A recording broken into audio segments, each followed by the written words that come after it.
The taste of expensive whiskey turned bitter in Lucas Forbes's mouth as he stared at his father across the mahogany desk. The same desk where he'd watched his father sign countless million-dollar deals throughout his childhood. The same desk where, just moments ago, Henry Forbes had destroyed his son's future with a single sentence, "You're cut off." Lucas's hands trembled as he set down the crystal tumbler, its contents barely touched. The afternoon sun streamed through the floor-to-ceiling windows of the Forbes mansion's study, casting long shadows across the Persian rug, shadows that seemed to mock the darkness creeping into his heart. "You can't be serious," Lucas managed, his voice barely above a whisper. "I'm your son. Your only son." Henry Forbes, still striking at 65 with his silver hair and steel-gray eyes, didn't even flinch. "Being my son doesn't automatically qualify you to inherit what I've built. I've made my decision." He gestured to the woman standing by the window, Lauren, his new wife of 6 months. She was 32, a mere decade older than Lucas himself. Lauren understands business. She has fresh ideas, vision. Something you failed to demonstrate. Lucas felt the blood drain from his face as he watched Lauren's perfectly painted lips curve into a smile. He'd warned his father about her 2 years ago, when she'd first appeared in their lives as a junior executive. He'd seen through her act, the calculated giggles, the strategic touches, the way she positioned herself as the perfect combination of business acumen and youthful energy. But Henry had been entranced, and within months, she'd gone from employee to stepmother. "I graduated summa cum laude from Wharton," Lucas said, fighting to keep his voice steady. "I've been working in the company since I was 16. I've closed deals that doubled our market share in Asia." "And you've grown complacent," Henry cut in, his tone sharp. "You expect everything to be handed to you on a silver platter. That's not how I built Forbes Industries." He stood, buttoning his bespoke suit jacket with practiced ease. "Lauren has shown me that sometimes fresh blood is exactly what a company needs." Lucas's gaze flickered to the photos on the wall, decades of Forbes family history. His grandfather breaking ground on their first factory. His father accepting the Entrepreneur of the Year award. His own graduation photo, where Henry's proud smile seemed to mock him now. "The papers have already been signed," Henry continued, his voice devoid of emotion. "The company shares, the house, everything will be transferred to Lauren's name. You have until the end of the week to move out." The words hit Lucas like physical blows. Each syllable stripped away another layer of the life he'd thought was secure. The future he'd been groomed for since birth was being handed to a woman who'd orchestrated the perfect con. As he stood there, something inside Lucas shifted. The hurt and betrayal crystallized into something harder, colder. More dangerous. He looked at Lauren, who was examining her manicure with careful indifference, and then at his father, who had already turned his attention to some papers on his desk. "You'll regret this," Lucas said quietly, but there was steel in his voice. Henry barely looked up. "Don't make threats you can't back up, son. It's bad for business." Lucas turned and walked out of the study, his footsteps echoing through the marble hallway. As he reached the grand staircase, he heard Lauren's laughter floating down from above, and his fingers tightened on the banister until his knuckles turned white. They thought he was finished. A spoiled rich kid who'd crumble without daddy's money. They had no idea what they'd just created. Over the next week, Lucas moved out of the mansion and into a modest apartment in downtown Manhattan. He sold his Aston Martin and designer watches, converting everything he owned into startup capital. His father had taught him well, perhaps too well. He knew every strength and weakness of Forbes Industries, every skeleton in its corporate closet, every vulnerable partnership. He started small, founding a competing company that specifically targeted Forbes Industries' most profitable sectors. He worked 18-hour days, leveraging every contact he'd made over the years.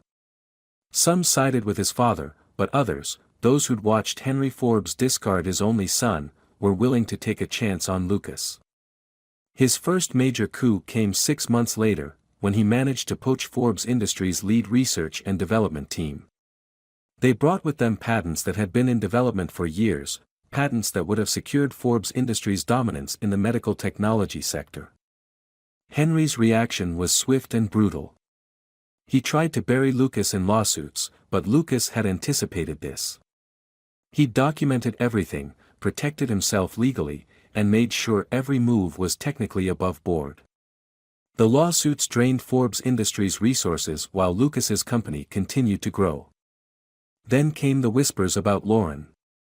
Lucas hired the best private investigators money could buy, or rather, the money he'd borrowed against his company's rapidly growing value. They discovered what he'd suspected all along: Lauren hadn't given up her old habits just because she'd landed a billionaire husband.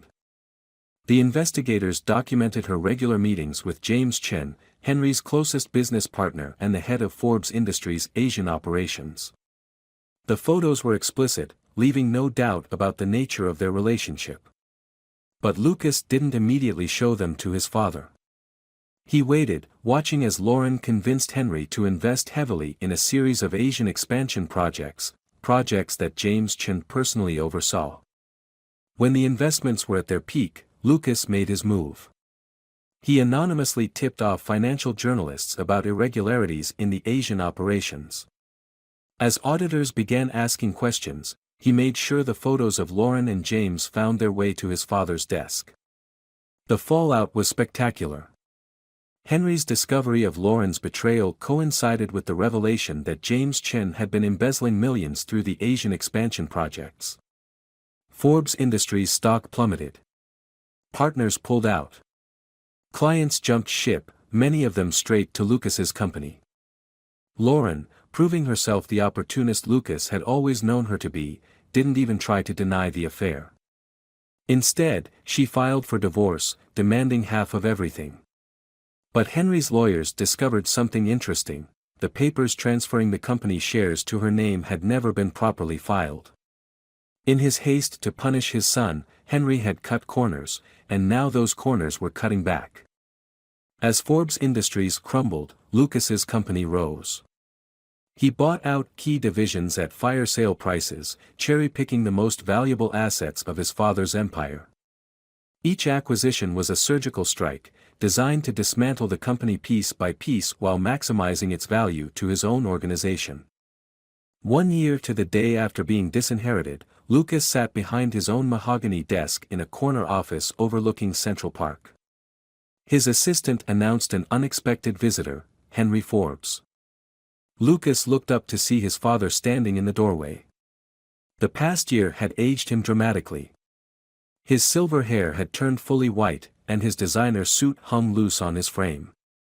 The steel was gone from his eyes, replaced by something Lucas had never seen before: defeat. "You've won," Henry said simply, his voice rough. "The board is forcing me out. Forbes Industries will be absorbed by your company within the month." He paused, swallowing hard. Lauren took everything that was left in the divorce. James Chen is in prison. I have nothing. Lucas leaned back in his chair, studying the man who had shaped his entire life, first through guidance, then through betrayal, and finally through the determination to prove him wrong. "Do you know what the worst part was?" Lucas asked quietly. "Not losing the money. Not losing the company. It was realizing that you never really saw me. You looked at me and saw only what you wanted to see, first a puppet you could mold, then a disappointment you could discard. You never saw me as a son." Henry's shoulders slumped. "I was wrong," he admitted. "About everything. About you. About Lauren. About what makes a man successful." He reached into his jacket and pulled out an envelope. "This is my last asset, the mansion. I'm signing it over to you. It's yours, free and clear. Maybe we can start over." Lucas looked at the envelope for a long moment. He thought about the little boy who'd once run through that mansion's halls, desperate for his father's approval. He thought about the young man who'd worked himself to exhaustion trying to prove his worth. He thought about the day everything had changed in that study with its mahogany desk and Persian rug. Slowly, deliberately, he picked up the envelope and dropped it into his shredder. "The mansion isn't worth anything to me," he said, watching his father's face fall. "But I'll give you something more valuable, the same lesson you taught me: everything in life has to be earned. If you want a relationship with me, prove it. Not with property or money, but with time, effort, and genuine remorse. Show me you understand what it means to be a father, not just a businessman." Henry stood there, tears gathering in his eyes for the first time Lucas could remember. "I don't know how," he whispered. "Then I suggest you figure it out," Lucas replied, turning back to his work. "You know where to find me. Just remember, this time, you're the one who has to prove your worth." As his father's footsteps faded away, Lucas looked out over the city skyline. The sun was setting, painting the buildings in shades of gold and shadow.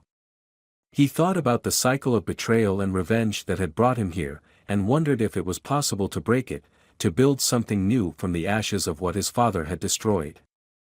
Only time would tell. But for now, he had an empire to run, one built not on inheritance, but on his own strength. And that, he realized, was worth more than any fortune his father could have given him. In the weeks that followed, Lucas found himself dwelling on that final conversation with his father. The image of Henry Forbes, broken, humbled, seeking reconciliation, haunted his thoughts. It wasn't satisfaction he felt, or even vindication. Instead, there was an emptiness he hadn't expected, a void where his triumph should have been. His executive assistant, Sarah Chen, no relation to James, noticed the change in him. She'd been with him since the beginning of his revenge journey, one of the few who'd believed in him when he was starting from scratch. One evening, as they were reviewing quarterly reports, she finally spoke up. "You know, when I left Forbes Industries to join you, it wasn't because I thought you'd win," she said, pushing aside a stack of papers.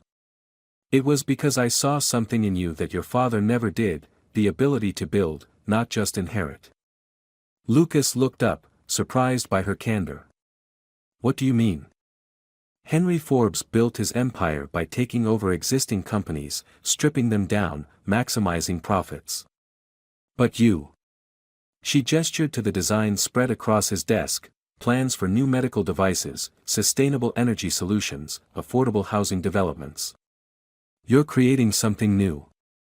Something that actually helps people." He hadn't thought about it that way before.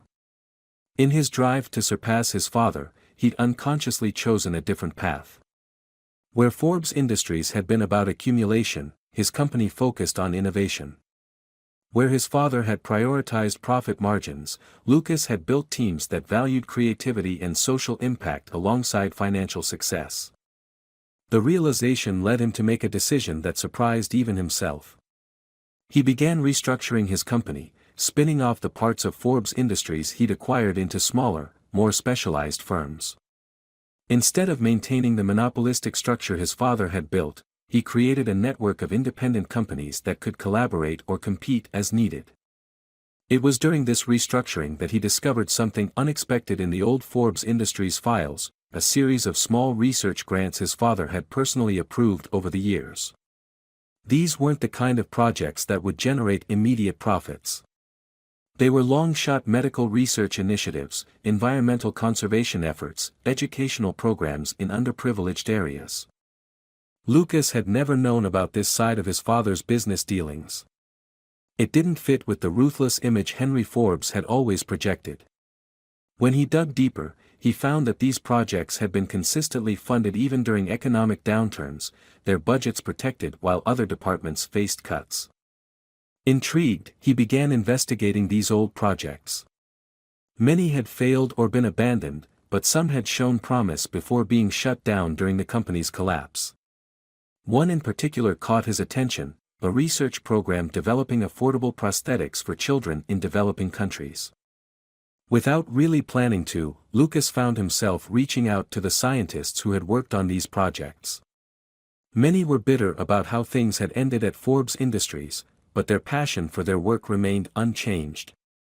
He offered to revive their research under his company's banner, with full funding and complete creative control. The media caught wind of these initiatives, and suddenly Lucas found himself being portrayed not just as the son who had outmaneuvered his father, but as a different kind of business leader altogether. Articles praised his innovative approach to corporate structure and his commitment to socially responsible ventures.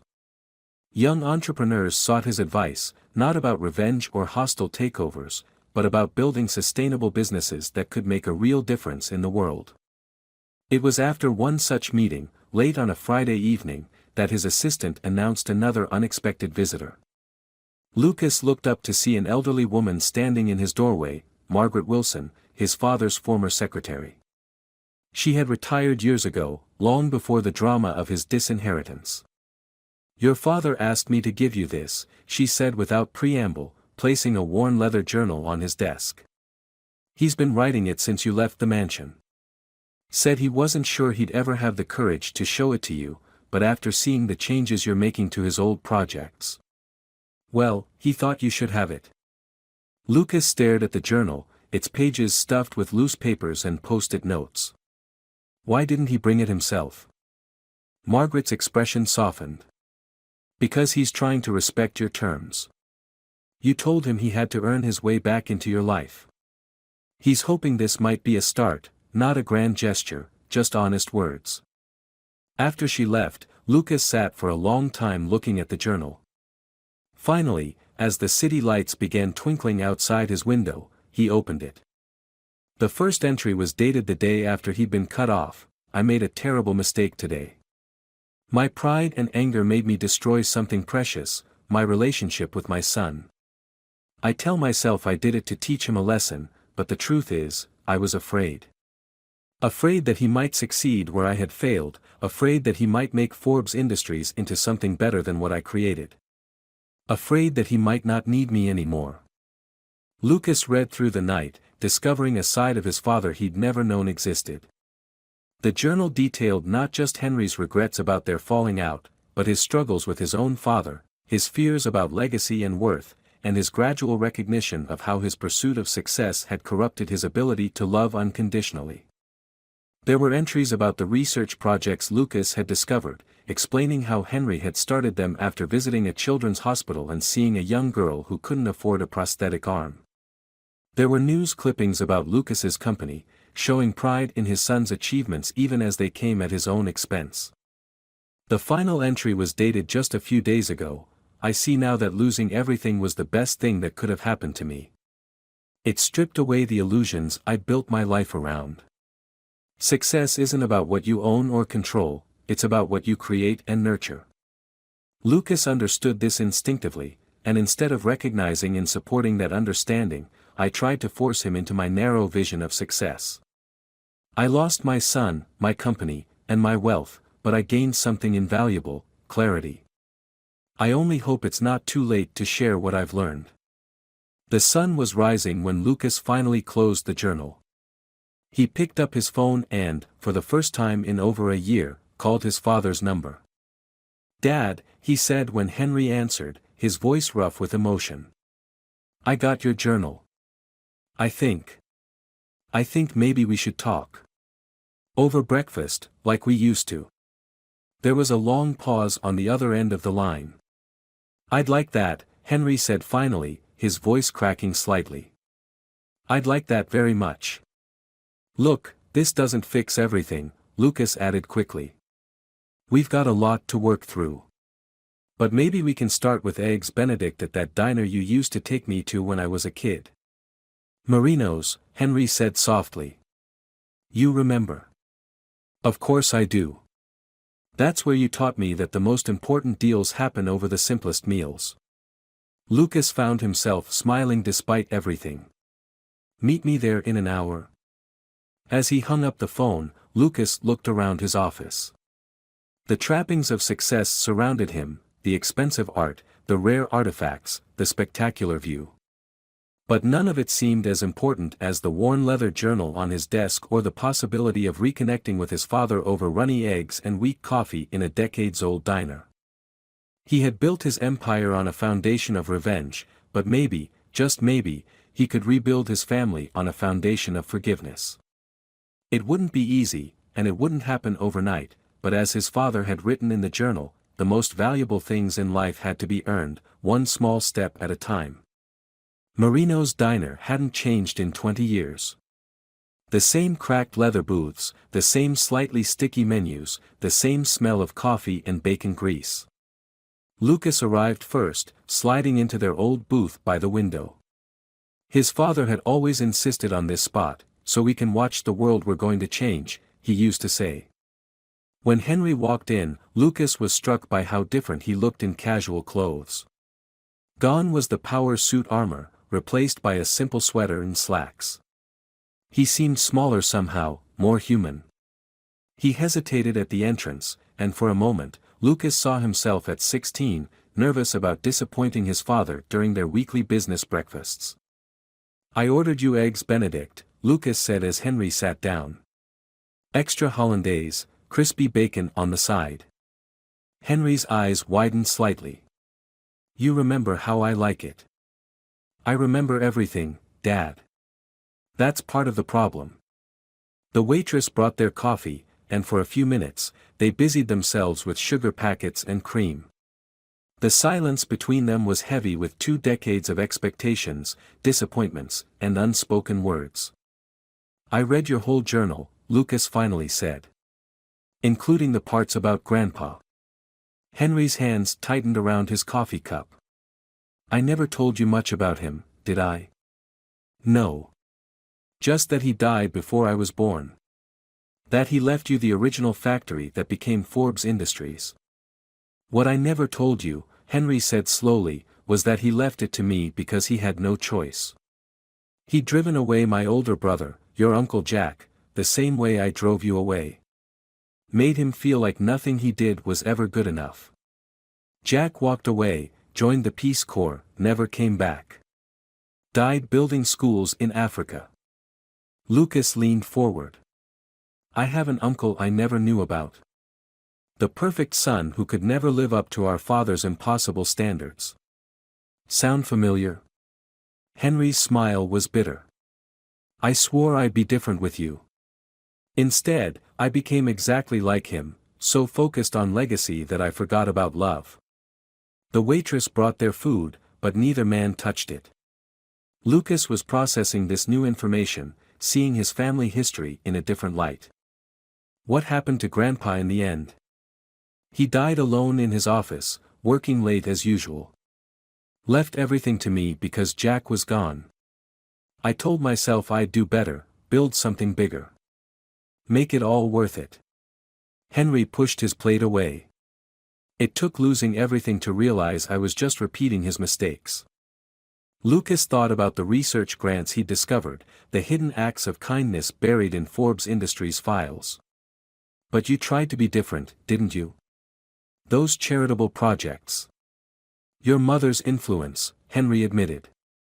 "She always saw the bigger picture. After she died, I lost sight of it. Focused on the empire instead of the good we could do with it. Then Lauren came along." "Let's not talk about her," Lucas cut in sharply. "No, we need to. I need to apologize for not listening when you warned me about her. I was lonely. Convinced myself that someone young and ambitious could help me stay relevant. Instead, I betrayed the one person who truly cared about Forbes Industries' future." Lucas took a bite of his eggs, now cold. "The company's future or mine?" "Both. I realize now they were never separate things."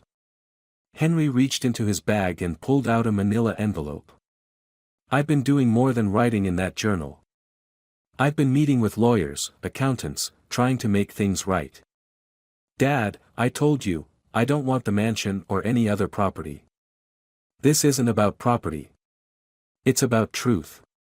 Henry slid the envelope across the table. "These are documents proving that Lauren and James Chen's embezzlement started long before you exposed them. They'd been planning it for years. The evidence was there, but I was too blind to see it." Lucas opened the envelope, scanning the documents inside. Bank transfers, emails, offshore accounts, a paper trail leading back almost 3 years. Why are you showing me this? Because you deserve to know that your revenge wasn't just revenge, it was justice. You stopped them from stealing everything I'd built. Everything that should have been yours. Henry's voice cracked. I've given copies to the FBI. Lauren and James won't be enjoying their stolen money for much longer.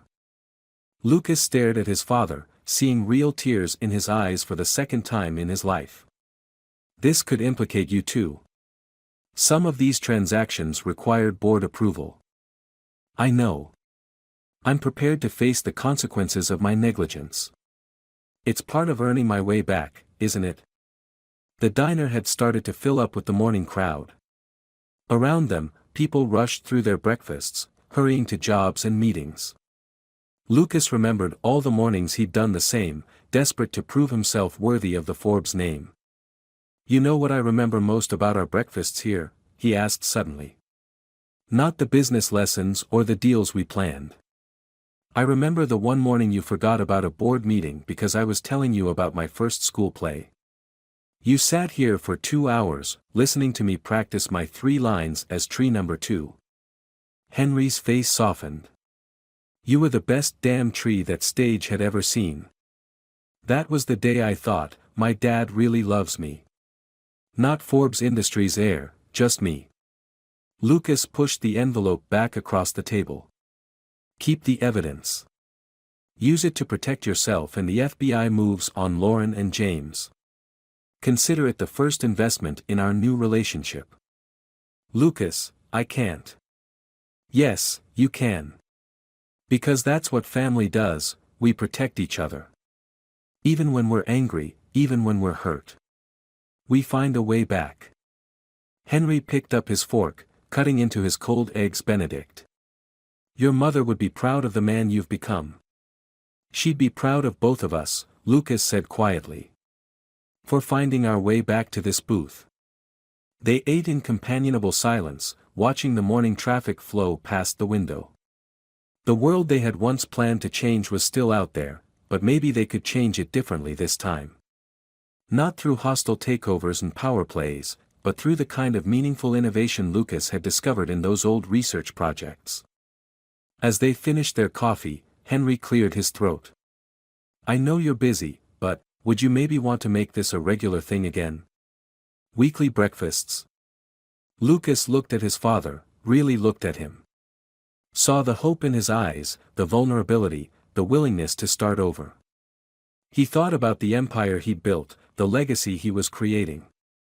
None of it would mean anything without family to share it with. Same time next week, he said. But Dad? This time, let's leave the business talk outside. Let's just be father and son. Henry smiled, and for a moment, Lucas caught a glimpse of the man who had once spent 2 hours watching his son play a tree. I'd like that, he said. I'd like that very much. As they walked out of the diner together, Lucas realized that true success wasn't measured in market shares or profit margins. It was measured in moments like these, moments of healing, of understanding, of second chances. He had built an empire from the ashes of betrayal, but his greatest achievement might just be rebuilding the relationship he thought he'd lost forever. The morning sun cast their shadows long on the sidewalk, father and son walking side by side. They had a lot of work ahead of them, a lot of trust to rebuild, but they had made a start. And sometimes, Lucas thought, remembering his father's words from so long ago, the most important deals really do happen over the simplest meals. 3 months after that first breakfast at Marino's, the news broke about Lauren and James Chen's arrest. The FBI investigation revealed an elaborate scheme that had defrauded not just Forbes Industries, but several other companies as well. Henry's evidence proved crucial in building the case, and his voluntary cooperation earned him immunity from prosecution. Lauren's face was splashed across the business news channels, not in the glossy portraits she'd once cultivated, but in stark mugshots. She tried to bargain for leniency by offering information about other corporate conspiracies, but her credibility was shot. The last Lucas heard, she was facing 15 years in federal prison. The publicity around the case had an unexpected effect on both Forbes Industries' former assets and Lucas's new ventures. Investors and partners, impressed by the transparency and integrity shown in handling the scandal, flocked to support their joint initiatives. The prosthetics program expanded into a full-fledged medical technology division, with Henry offering valuable insights from his years of experience in the field. 1 year to the day after their reconciliation breakfast, Lucas and Henry stood together at the ribbon-cutting ceremony for the Forbes Foundation's first Children's Medical Research Center. The facility would house many of the charitable projects Henry had secretly supported over the years, now fully funded and integrated into Lucas's vision for corporate responsibility. "You know," Henry said as they watched children and their families tour the new building, "your mother once told me that true wealth isn't what you have, but what you give." He smiled at his son. "Took me losing everything to understand what she meant." Lucas thought about the journey that had brought them here, from betrayal to revenge to reconciliation.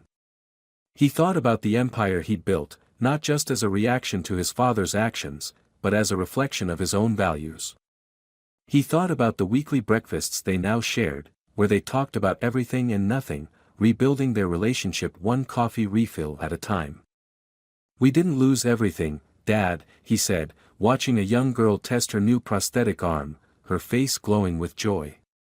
"We just had to lose what wasn't important to find what was." Henry nodded, and together they walked into the building that bore their family name, not as a symbol of power and wealth, but as a promise to use that name to make a difference in the world. The Forbes legacy would live on, not in hostile takeovers and corporate maneuvering, but in the lives they touched and the changes they made. And in a small diner across town, their regular booth still waited by the window, ready for the next breakfast, the next conversation, the next step in their ongoing journey of redemption and renewal. Because sometimes the greatest victories aren't won in boardrooms or courtrooms, but in the quiet moments of understanding between father and son, over eggs Benedict and endless cups of coffee.